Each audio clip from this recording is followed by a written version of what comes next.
ಹಾಗೆ ಕಾಲು ನೆಕ್ಕೋದು ಏನು ಅಸಹಜ ಅಲ್ಲ, ಅದು ನೆಕ್ಕಬಹುದು. ಇವಾದ ಕಾಡಿನ ಕರಡಿ ಯಾವತ್ತು ಅದು ಹುಲಿ ದಪ್ಪ ಉಗುರಿದೆ, ಅದು ಚೂಪಾಗಿದೆ, ಹಿಂದೆ ಕೈ ಚರ್ಮ ಅಂಟ್ಕೊಂಡಿದೆ, ಎಲ್ಲಿಂದ ತಂದೆ ಕಣಯ್ಯ ಅಂತ ಎಲ್ಲ ಸ್ವಲ್ಪ ಎನ್ಕ್ವೈರಿ ಮಾಡಿ ಆಮೇಲೆ ಗೊತ್ತಾಯ್ತು ಅದು ಏನಲ್ಲ, ಈ ದನದ ಕೋಡ್ ಇರುತ್ತಲ್ವಾ, ದನದ ಕೋಡನ್ನ ತಗೊಂಡು, ಈಗ ನೋಡಿ ಆನೆಗಳಿಗೆ ಕಾಫಿ ಬೀಜ ತಿನ್ನಿಸ್ಬಿಟ್ಟು ಆ ಬೀಜ ಆನೆಯ ಸಗಣಿಯಲ್ಲಿ ಬಿದ್ದಾಗ ಆ ಬೀಜ ಎಲ್ಲ ಆರಿಸಿ ಅದರಿಂದ ಹುರಿದು ಕಾಫಿ ಮಾಡಿ ಎಲಿಫೆಂಟ್ ಕಾಫಿಯನ್ನು ಮಾಡ್ತಿದಾರಂತೆ. ಅದು ಏನ್ ಮಾಡುತ್ತೆ ಮೊಸಳೆ ಅಂತ ಹೇಳಿದ್ರೆ, ಹಿಡಿದ ತಕ್ಷಣ ಅದು ಕಚ್ಕೊಂಡು ಹಂಗೆ ಹಿಡ್ಕೊಂಡು ತಿನ್ನಲ್ಲ. ಅದು ಮನುಷ್ಯನ ಹಿಡಿದ್ಮೇಲೆ ಅದು ಪಲ್ಟಿ ಹೊಡಿತಾ ಹೋಗುತ್ತೆ, ಲಾಗ ಹಾಕ್ತಾ ತಿರುಗ್ತಾ ಹೋಗುತ್ತೆ, ಉರುಳ್ತಾ ಹೋಗುತ್ತೆ. ಅದು ತನಗೆ ತಾನೇ ಉರುಳಿ ಉರುಳಿ ಉರುಳಿ ಉರುಳಿ ಕಾಲು ಕಿತ್ತು ಬರಂಗ್ ಮಾಡುತ್ತೆ ಅದು ಮನುಷ್ಯಂದು. ಹೌದು, ಯಾಕಂದ್ರೆ ಅದು ಉರುಳುತ್ತದು. ನೋಡಿ ನೀವು ಮೊಸಳೆ ಯಾರಿಗಾದ್ರು ಕಚ್ಚಿದ ತಕ್ಷಣ ನೋಡಿ ಅದು ಉರುಳ್ತಾ ಇರುತ್ತೆ. ಯಾಕಂದ್ರೆ ಉರುಳಿ ಉರುಳಿ ಉರುಳಿ ಉರುಳಿ ಅದು ವ್ಯಕ್ತಿನ ಸಾಯಿಸಿ ಅಥವಾ ಪ್ರಾಣಿನ ಸಾಯಿಸಿ ಕಾಲನ್ನ ಕಿತ್ಕೊಂಡು ಹೋಗಿ ತಿನ್ನುವಂಥದ್ದು. ಹಾಗಾಗಿ ಇದು ಅಲ್ಲಿ ಆ ಭಾಗದಲ್ಲಿ ಕಂಡು ಬಂದಿದ್ದು. ಬಹಳ ಜನ ಕಾಲು ಹೋಗಿರ್ತದೆ, ಒಂದು ಮನುಷ್ಯನ ನೋಡಿದ್ರೆ ಒಂದು ಕಾಲನ್ನ ಸಪರೇಟ್ ಮಾಡ್ಕೊಂಡು ತಗೊಂಡು ಹೋಗಿರುತ್ತೆ, ನಾವು ನೋಡಿದೀವಿ. ಆದ್ರೆ ಒಂದು ಸರಿ ಒಬ್ಬ ಮನುಷ್ಯನ ತಿನ್ಲಿಕ್ಕೆ ಸಾಧ್ಯ ಅಂತೀರಾ? ಅದು ತಿನ್ನೋದಿಲ್ಲ. ಅದು ಏನಾಗತ್ತಂದ್ರೆ ಸಾಮಾನ್ಯವಾಗಿ ತಗೊಂಡೋಗುತ್ತೆ, ಸ್ವಲ್ಪ ಭಾಗನ ತಿಂದು ತಗೊಂಡೋಗಿ ಸಂಗ್ರಹ ಮಾಡಿ ಇಡ್ಬೋದು, ಅಥವಾ ಎಲ್ಲಾದ್ರೂ ಹಾಗೆ ಇರುತ್ತೆ, ಸ್ವಲ್ಪ ಸ್ವಲ್ಪ ತಿಂತಾ ಇರ್ತದೆ. ಯಾಕಂದ್ರೆ ಅದು ಒಂದು ಸಾರಿ ಸಿಕ್ಕರೆ ಹೊಟ್ಟೆ ತುಂಬುವರೆಗೂ ತಿಂದ್ಬಿಡುತ್ತೆ. ಅದು ಒಂದು ಸಾರಿ ಗಾತ್ರದ ಮೇಲೆ ಡಿಪೆಂಡ್ ಅದು. ಆದ್ರೆ ಮನುಷ್ಯನ ತಿಂದಕ್ಕಿಂತ ಗಾಯ ಮಾಡಿ ಬದುಕಿರೋದು ಜಾಸ್ತಿ ಜನ ಇದ್ದಾರೆ. ಮೊಸಳೆಯಿಂದ ಗಾಯ ಮಾಡಿಸ್ಕೊಂಡು ಬಂದಿರೋರು 1-2 ಘಟನೆಗಳು ನಾವು ಮಧ್ಯ ಬಿಹಾರ ಆಲಮಟ್ಟಿ ಭಾಗದಲ್ಲಿ ಸತ್ತಿರೋದು ನಾವು ನೋಡಿದೀವಿ. ದುರದೃಷ್ಟವಶಾತ್ ಏನಾಗಿದೆ, ಅಲ್ಲಿ ಸಂರಕ್ಷಣಾ ಕ್ರಮಗಳಿಲ್ಲ. ಸೊ ಮುಂದಿನ ದಿನದಲ್ಲಿ ಅಲ್ಲಿ ಆಲಮಟ್ಟಿ ಹಿಂದಿನ ಪ್ರದೇಶದಲ್ಲಿ, ರಾಯಚೂರಲ್ಲಿ ಈ ತರ ಅಲ್ಲ, ನಮ್ಮ ಎಲ್ಲಾ ನದಿಗಳಲ್ಲಿ ಸಮಸ್ಯೆ ಇದೆ. ಸೊ ಅದನ್ನ ಅಧ್ಯಯನ ಮಾಡಿಬಿಟ್ಟು ಅಲ್ಲಿ ಅದರಿಂದ ಹೆಂಗೆ ಜನರನ್ನ ರಕ್ಷಿಸಬೇಕಾಗಿದೆ, ಜನ ಹೇಗೆ ಬದುಕಬೇಕು, ಮಾನವ ಮೊಸಳೆ ಸಂಘರ್ಷನ ತಪ್ಪಿಸ್ಲಿಕ್ಕೆ ಏನ್ ಮಾಡ್ಬೇಕು. ಈಗ ಅದೊಂದು ಹೊಸ ಕಾನ್ಫ್ಲಿಕ್ಟ್, ಹೊಸ ವಿಷಯ. ಹೌದು, ಕಾನ್ಫ್ಲಿಕ್ಟ್ ಜಾಸ್ತಿ ಇದೆ. ಯಾಕಂದ್ರೆ ಇದು ನೆಗ್ಲೆಕ್ಟೆಡ್ ಏರಿಯಾ. ಇದು ಬಾಲದಲ್ಲೂ ಅಷ್ಟೇ ಶಕ್ತಿ ಇರುತ್ತೆ. ಹೌದು, ಯಾಕಂದ್ರೆ ಬಾಲ ಇರೋದು ಬೇಸಿಕಲಿ ಅಲ್ಲಾಡಿ ಏನೋ ಮುಂದೆ ಮೂವ್ಮೆಂಟ್ ಆಗ್ಲಿಕ್ಕೆ, ಚಲನೆಗೆ ಸುಲಭ ಆಗ್ಲಿ ಅಂತ ಬಾಲ ಇರೋದು. ನೀರಿನಲ್ಲಿ ಚಲಿಸ್ಬೇಕಾದ್ರೆ ಬಾಲ ಹಿಂಗ್ ಬಡಿಕೊಂಡು ಚಲಿಸ್ತದೆ, ಮತ್ತು ತನ್ನ ಶತ್ರುಗಳಿಂದ ಇದು ಮಾಡ್ಕೊಳಕ್ ಬಾಲ ನಾವು ಉಪಯೋಗ ಮಾಡ್ಕೊಳತ್ತೆ. ಉದಾಹರಣೆಗೆ ಬೇರೆ ಯಾವ್ದೋ ಪ್ರಾಣಿ ಬಂದು ಕೀಟ್ಲೆ ಮಾಡ್ತಾ ಇದ್ರೆ, ಉದಾಹರಣೆ ನೀರ್ನಾಯಿಗಳು ಏನ್ ಮಾಡ್ತಾವೆ, ಅದು ಕೀಟ್ಲೆ ಮಾಡ್ತವೆ. ಸುಮ್ಮನೆ ತನ್ನ ಪಾಡಿಗೆ ತಾನು ಮೊಸಳೆ ಮಲಗಿರುತ್ತೆ, ಈ ನೀರ್ನಾಯಿ ಸುಮ್ಮನೆ ಇರಲ್ಲ, ಹೋಗಿ ಅದು ಬಾಲ ಕಚ್ತವೆ, ಕೀಟ್ಲೆ ಮಾಡ್ತವೆ, ಅದಕ್ಕೆ ತೊಂದರೆ ಮಾಡ್ತವೆ. ಅವಾಗ ಬಾಲದಿಂದ ಅದನ್ನ ಹೊಡಿತಾರೆ. ಅದನ್ನ ನಾವು ನೋಡಿದೀವಿ. ಸರ್, ಈಗ ಇಲ್ಲಿ ಎಲ್ಲಿ ಮಲಗಿರುತ್ತೆ ಅಂತೀರಾ ಇದ್ರೊಳಗೆ, ಈ ನೀರೊಳಗೆ? ಈಗ ಇದೆ ಅಲ್ಲ ಕೆಳಭಾಗ, ಆ ಹುಲ್ಲಿನ ಕೆಳಭಾಗ ಇದೆ ಅಲ್ಲ, ಅದರಲ್ಲ ಇರುತ್ತೆ.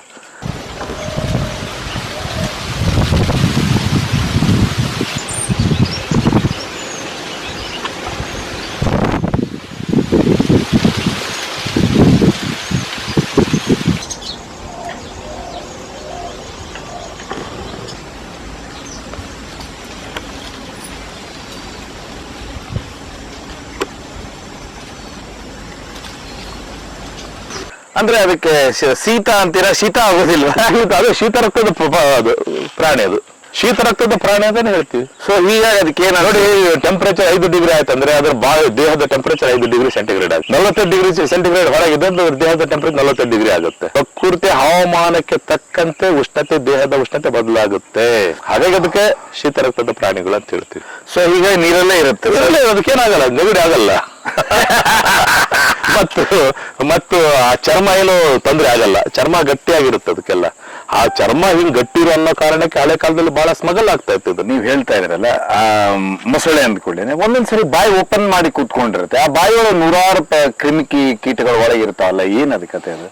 ಬಹಳ ನೋಡಿರ್ತೀವಿ ನಾವು. ಮೊಸಳೆ ಮಧ್ಯಾಹ್ನ ಬಿಸಿಲು ಕಾಯ್ಬೇಕಾದ್ರೆ ಬಾಯಿನ ದೊಡ್ಡದಾಗಿ ತೆಗೆದು ಮಲಗಿರುತ್ತೆ. ಅದು ಒಂದು ಕಾರಣ ಏನಂದ್ರೆ ದೇಹದ ಉಷ್ಣಾಂಶವನ್ನ ಹೊರಗೆ ಹಾಕ್ತಾ ಇರ್ತದೆ. ಯಾಕಂದ್ರೆ ಬೆವರು ಗ್ರಂಥಿಗಳಿಲ್ಲ ಅದಕ್ಕೆ, ಹಾಗಾಗಿ ದೇಹದ ಉಷ್ಣಾಂಶವನ್ನು ಹೊರಗೆ ಹಾಕ್ಲಿಕ್ಕೆ ಬಾಯನ್ನ ತೆಗೆದಿರುತ್ತೆ. ಒಂದು. ಎರಡನೇದು, ನೈಲ್ ನದಿಯಲ್ಲಿ ನೋಡ್ತಿರ್ತೀವಿ ನಾವು, ಬಾಯನ್ನ ತೆಗೆದಾಗ ಕೆಲವು ಪಕ್ಷಿಗಳು ಬಂದು ಅದನ್ನೆಲ್ಲ ಸ್ವಚ್ಛ ಮಾಡ್ತಾವೆ, ಎಲ್ಲ ಮಾಂಸವನ್ನ ತೆಗೆದು ತಿಂತಿರ್ತವೆ. ಆದ್ರೆ ಇಲ್ಲಿ ಇರ್ಬೋದೇನೋ, ನಾವು ಕೆಲವು ಹಕ್ಕಿಗಳು ನೋಡ್ತೀವಿ, ಗ್ರೇಟರ್ ಸ್ಟೋನ್ ಕರ್ಲಿ ಅಂತ ಒಂದು ಬರುತ್ತೆ, ಅದ್ರ ಪಕ್ಕದಲ್ಲಿ ಇರುತ್ತೆ, ಆದ್ರೆ ಅದು ಕಿತ್ತು ತಿನ್ನೋದು ನಾವು ನೋಡಿಲ್ಲ. ಬಾಯಲ್ಲಿರುವಂತ ಹಲ್ಲುಗಳನ್ನ ಸ್ವಚ್ಛ ಮಾಡ್ತಾವಂತಲ್ಲ, ಅದನ್ನ ನಾವು ನೋಡ್ಲಿಕ್ಕಾಗಿಲ್ಲ. ಇಲ್ಲಿ ಇರಬಹುದೇನೋ ಅದು ಬೇಸಿಕಲಿ ದೇಹದ ಉಷ್ಣಾಂಶವನ್ನು ಹೊರ ಹಾಕ್ಲಿಕ್ಕೆ ಬಾಯನ್ನ ತೆಗೆದು ಅದು ಮಧ್ಯಾಹ್ನ ಹೊತ್ತು ಮಲಗೋದು. ಈಗ ಮೊಸಳೆ ಅಂತ ಬಂದ ಕೂಡ್ಲೇನೆ ವಿಶೇಷವಾಗಿ ನಾವು ಥೈಲ್ಯಾಂಡ್ ಅಲ್ಲೆಲ್ಲ ಇದ್ರದ್ದು ಕಬಾಬು ಇನ್ನೊಂದು ಮಾಡ್ತಾರೆ. ಈ ಸೈಡ್ ಎಲ್ಲ ದೇಶಗಳು ನೋಡಿದಾಗ ಆ ಬೆಲ್ಟ್ ಗಳಿರ್ತಾವೆ, ಕ್ರೊಕೊಡೈಲ್ದು, ಅಂದ್ರೆ ಅದ್ರ ಚರ್ಮ ವಿಪರೀತವಾಗಿ ಇಲ್ಲಿಂದ ಸ್ಮಗಲ್ ಆಗತ್ತ. ಹಳೆ ಕಾಲದಲ್ಲಿ, ಈಗ ಎಲ್ಲೂ ಇಲ್ಲ ಈ ತರ ಸ್ಮಗ್ಲಿಂಗ್. ಮೊದಲು ಹಳೆ ಕಾಲದಲ್ಲಿ ಏನ್ ಮಾಡ್ತಿದ್ರು ಅಂದ್ರೆ ಮೊಸಳೆ ಚವನ್ನ ಕೊಂದು ಚರ್ಮನ ಸುಲಿದು ಅದನ್ನ ಬೂಟ್ ಮಾಡ್ತಾ ಇದ್ರು. ಬೂಟ್ಗಳಿಗೆ ಮೇಲಿನ ಲೆದರ್, ಬೆಲ್ಟ್ಗಳು, ವ್ಯಾಲೆಟ್ಗಳು, ಪರ್ಸ್ಗಳು, ವ್ಯಾನಿಟಿ ಬ್ಯಾಗ್ಗಳು ಇದನ್ನ ಮಾಡ್ತಾ ಇದ್ರು ಹಳೆ ಕಾಲದಲ್ಲಿ. ಅದು ಇಂಟರ್ನ್ಯಾಷನಲ್ ಮಾರ್ಕೆಟ್ ಡಿಮ್ಯಾಂಡ್ ಇತ್ತಂತೆ, ಬಹಳ ಹೇಳ್ತಾರೆ. ಆದ್ರೆ ನಮ್ಮ ಅನುಭವದಲ್ಲಿ ಆ ತರ ವಸ್ತುಗಳನ್ನ ನಾವೆಲ್ಲೂ ನೋಡಿಲ್ಲ, ಕೇಳಿದ್ವಿ ಈ ತರ ಆಗುತ್ತೆ, ಸ್ಮಗಲ್ ಆಗುತ್ತೆ ಅಂತೇಳಿ. ಆದ್ರೆ ಒಂದು 20 ವರ್ಷಗಳಿಂದ ಈ ಭಾಗದಲ್ಲಿ 20-25 ವರ್ಷ ತನ ಓಡಾಡ್ತಾ ಇದ್ದೀವಿ. ಚರ್ಮಕ್ಕಾಗಿನೇ ಮೊಸಳೆಯನ್ನ ಕೊಂದಿರೋದು ಎಲ್ಲೂ ನಮ್ಗೆ ಕಂಡು ಬಂದಿಲ್ಲ. ಆದರೆ ಈ ಮೊಸಳೆಯನ್ನ ನಮ್ಮ ಭಾರತೀಯ ವನ್ಯಜೀವಿ ಸಂರಕ್ಷಣಾ ಕಾಯ್ದೆ ಪ್ರಕಾರ ಇದನ್ನ ಪ್ರವರ್ಗ 1ಕ್ಕೆ ಸೇರಿಸಿದ್ದಾರೆ, ಶೆಡ್ಯೂಲ್ 1 ಸ್ಪೀಶೀಸ್.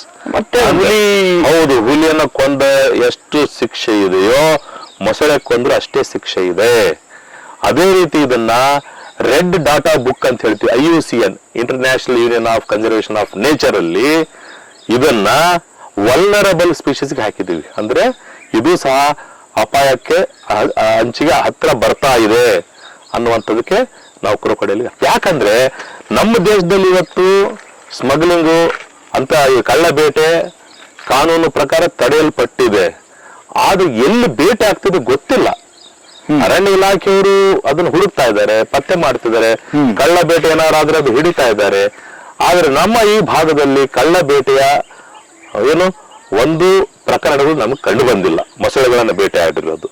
ಆದ್ರೆ ಡಿಮ್ಯಾಂಡ್ ಇದೆ ಅಂತಾರಾಷ್ಟ್ರೀಯ ಮಟ್ಟದಲ್ಲಿ.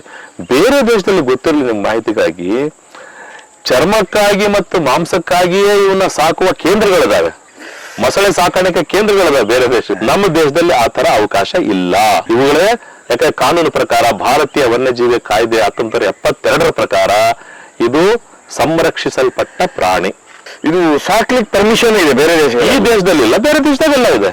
ಸಾಕ್ಬಹುದು, ಅದರ ತಳಿ ಬೆಳೆಸಬಹುದು, ಮಾಂಸಕ್ಕಾಗಿ ಮಾರಾಟ ಮಾಡ್ತಾ ಇದಾರೆ, ಅದನ್ನ ಸಾಕ್ತಿದ್ದಾರೆ, ಎಲ್ಲ ಇದೆ ಬೇರೆ ದೇಶದಲ್ಲಿ. ಅದು ಇದಾದ ನಮ್ಮ ದೇಶದಲ್ಲಿ ಪರವಾನಗಿ ಇಲ್ಲ, ಅವಕಾಶ ಇಲ್ಲ. ಅಕಸ್ಮಾತ್ ಇಲ್ಲಿ ಏನಾದ್ರು ಸಿಕ್ಕರೆ, ಏನಾದ್ರು ಅಕಸ್ಮಾತ್ ಈ ತರ ಮೊಸಳು ಸತ್ತು ಹೋದ್ರೆ, ನ್ಯಾಚುರಲ್ ಆಗಿ ಸತ್ತರೆ ಅರಣ್ಯ ಇಲಾಖೆ ಬಂದು ಅದನ್ನ ಪೋಸ್ಟ್ ಮಾರ್ಟಮ್ ಮಾಡಿ ಸುಟ್ಟಾಕ್ತಾರೆ. ಪೂರ್ತಿ ಎಲ್ಲರ ಮುಂದೆ ಸುಟ್ಟು ಹಾಕ್ಬೇಕಂತದ್ದು. ಯಾಕಂದ್ರೆ ಯಾವುದೇ ಚರ್ಮವನ್ನ ಬಳಕೆ ಮಾಡುವ ಹಾಗಿಲ್ಲ, ಯಾವುದೇ ವನ್ಯಜೀವಿ ಪ್ರಾಣಿಗಳ ದೇಹದ ವಸ್ತುಗಳನ್ನ ನಾವು ಬಳಸುವ ಹಾಗಿಲ್ಲ, ಮಾರ್ಕೆಟ್ ಮಾಡಂಗಿಲ್ಲ.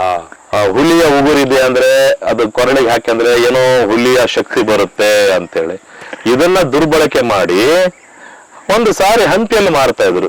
ಏನಪ್ಪ ಹುಲಿ ಉಗುರು ಸಾರ್ ಅಂತ, ಎಷ್ಟಪ್ಪ 100 ರೂಪಾಯಿ ಅಂದ. ಅಲ್ಲಯ್ಯ, ಅಂತ ಹುಲಿ ಉಗುರು 100 ರೂಪಾಯಿ ಮಾರ್ತಾರ ಅಂತ ನೋಡ್ದೆ, ಗೊತ್ತಾಯ್ತು ಇಷ್ಟು ಚೆನ್ನಾಗಿದೆ ಅಂದ್ರೆ ಅದು ಏನಲ್ಲ, ಈ ದನದ ಕೋಡ್ ಇರುತ್ತಲ್ವಾ, ದನದ ಕೋಡನ್ನ ತಗೊಂಡು ಅಲ್ಲಿ ಎಷ್ಟು ಮಾರ್ತಾ ಇದ್ದವನು ಯಾರು, ಒಂದು 20-30 ಹುಲಿ ಉಗುರುಗಳು. ಅವ ಹುಲಿ ಉಗುರು ಸಾರ್ ಅಂದ. ಹೊರಗೆ ಪಕ್ಕ ಹೊರಗೆ ಸಾರ್ ನೋಡಿ ಅದು ಚರ್ಮ ಇದೆ ಅಂತ ತೋರ್ಸ್ದ. ನೋಡ್ದೆ ಅದು ಹುಲಿ ದಪ್ಪ ಉಗುರಿದೆ, ಅದು ಚೂಪಾಗಿದೆ, ಹಿಂದೆ ಕೈ ಚರ್ಮ ಅಂಟ್ಕೊಂಡಿದೆ, ಎಲ್ಲ ನೋಡಿದೆ. ಎಲ್ಲಿಂದ ತಂದೆ ಕಣಯ್ಯ ಅಂತ ಎಲ್ಲ ಸ್ವಲ್ಪ ಎನ್ಕ್ವೈರಿ ಮಾಡಿ ಆಮೇಲೆ ಗೊತ್ತಾಯ್ತು ಅದು ಹುಲಿ ಉಗುರಲ್ಲ, ದನದ ಕೋಡು. ದನದ ಕೋಡ್ ಇರುತ್ತಲ್ವಾ, ಅದನ್ನ ತಗೊಂಡು ಪಾಲಿಶ್ ಮಾಡಿ ಆಕಾರಕ್ಕೆ ತಂದು ಫೆವಿಕ್ವಿಕ್ಕಿಂದ ಏನ್ ಮಾಡಿದಾನೆ, ಆಡಿನ ಚರ್ಮ ಹಚ್ಚಿದ್ದಾನೆ. ಅದಕ್ಕೆ ಮೇಕೆ ಚರ್ಮ ಇರುತ್ತೆ ತೆಳ್ಳಗೆ ಸಣ್ಣದಾಗಿ, ಉಗುರಿಗೆ ಚರ್ಮನ ಫಿಕ್ಸ್ ಮಾಡಿ ಮಾಡ್ಬಿಟ್ಟ. ನೋಡಿದ್ರೆ ಹುಲಿ ಉಗುರು ಕಣ್ಣ ಕಾಣತ್ತೆ. ಇದನ್ನ ಫೇಕ್ ಈ ತರ ಮಾಡೋದು ಬಹಳ ಜನರಲ್ಲಿ. ಯಾಕಂದ್ರೆ ಜನರಿಗೆ ಒಂದು ನಂಬಿಕೆ ಇದೆ, ಪ್ರಾಣಿಗಳ ವಸ್ತುಗಳು ಮನೆಯಲ್ಲಿದ್ರೆ ನಮ್ಗೆ ಇದೇ ಕಾರಣಕ್ಕಲ್ವಾ ನಮ್ಮ ದೇಶದ ಹುಲಿ ನಾಶ ಆಗ್ತಿರೋದು. ನಮ್ಮ ದೇಶದ ಹುಲಿ ಯಾಕೆ ನಾಶ ಆಗ್ತಿದೆ ಗೊತ್ತಾ?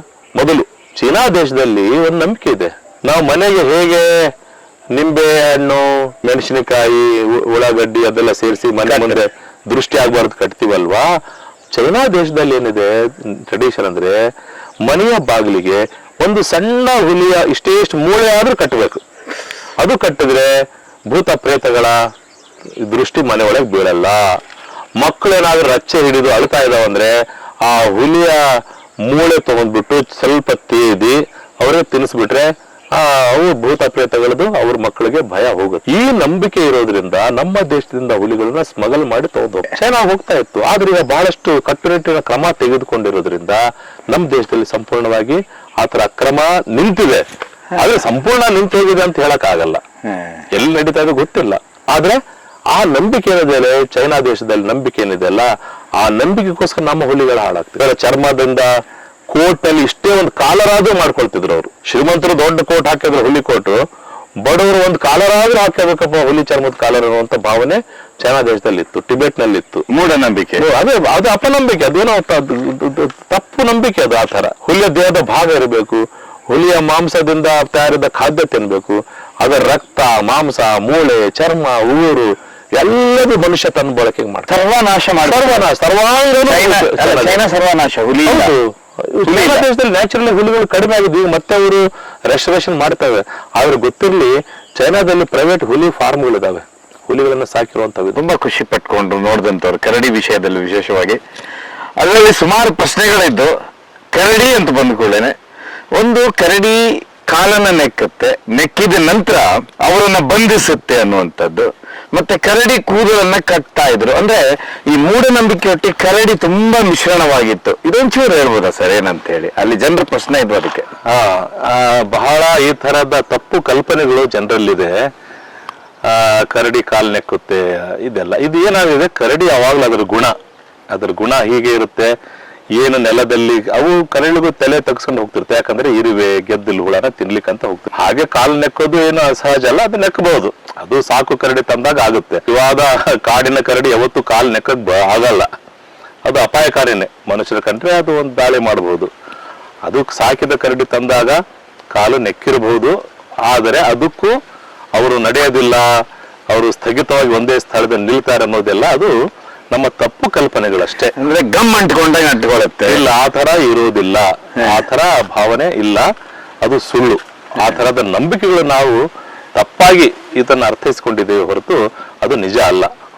ಎರಡನೇದಾಗಿ ಹಳೆ ಕಾಲದಲ್ಲಿ ಅಷ್ಟೇ ಕರಡಿ ಕೂದಲನ್ನ ಮನೆಯ ಬಾಗಿಲಿಗೆ ಕಟ್ಟಿದ್ರೆ ಭೂತ ಪ್ರೇತಗಳ ಕಾಟ ಇರೋದಿಲ್ಲ ಅಂತ, ಅದು ಸಹ ಒಂದು ತಪ್ಪು ಕಲ್ಪನೆನೆ. ಯಾಕಂದ್ರೆ ಭೂತ ಪ್ರೇತ ಅನ್ನೋದೇ ಮೊದಲನೇ ಪ್ರಶ್ನೆ, ಅದು ಇದಾವೋ ಇಲ್ಲ ಅನ್ನುವಂಥದ್ದು. ಅದ್ರಲ್ಲಿ ಏನೋ, ಯಾಕಂದ್ರೆ ನಂಬಿಕೆ ಅತಿ ದೊಡ್ಡದಲ್ವಾ. ಮನುಷ್ಯ ಹಾಗೆ ಜನ ಮಾರಾಟ ಮಾಡ್ಲಿಕ್ಕೆ ಏನೇನೋ ಕತೆ ಹೇಳ್ತಾರೆ, ಹಾಗೆ ಜನ ಅದಕ್ಕೆ ಬಲಿಪಶು ಆಗಿದ್ದಾರೆ ಹೊರತು ಅದರಲ್ಲಿ ಯಾವುದೂ ಹುರುಳಿಲ್ಲ. ಕರಡಿನ ಭೂತ ಇದೆಲ್ಲ ಸುಳ್ಳು ಅಂತೀರ? ಹೌದು, ಅದು ಒಂದು ಏನಾಗಿದೆ ಜನರಲ್ಲಿ. ಈಗ ನಾವೆಲ್ಲ ಹಳೆಯ ಕಾಲದ ದೇವರು ದೆವ್ವಗಳ ಕಲ್ಪನೆ ಹೇಗೆ ಬಂತು, ಯಾವುದು ಭಯಾನಕವಾಗಿದೆ ಭೀಕರವಾಗಿದೆಯೋ ಅದನ್ನ ಸಂತೃಪ್ತಿ ಪಡಿಸ್ಬೇಕು ಅನ್ನೋದು ಮನುಷ್ಯನ ಸಂತೃಪ್ತಿ ಪಡಿಸಿದ್ರೆ ನಾವು ಚೆನ್ನಾಗಿರ್ತೀವಿ. ಈ ತರ ಭೂತದ ಕಲ್ಪನೆಗಳು ಬಂದಿರೋದು.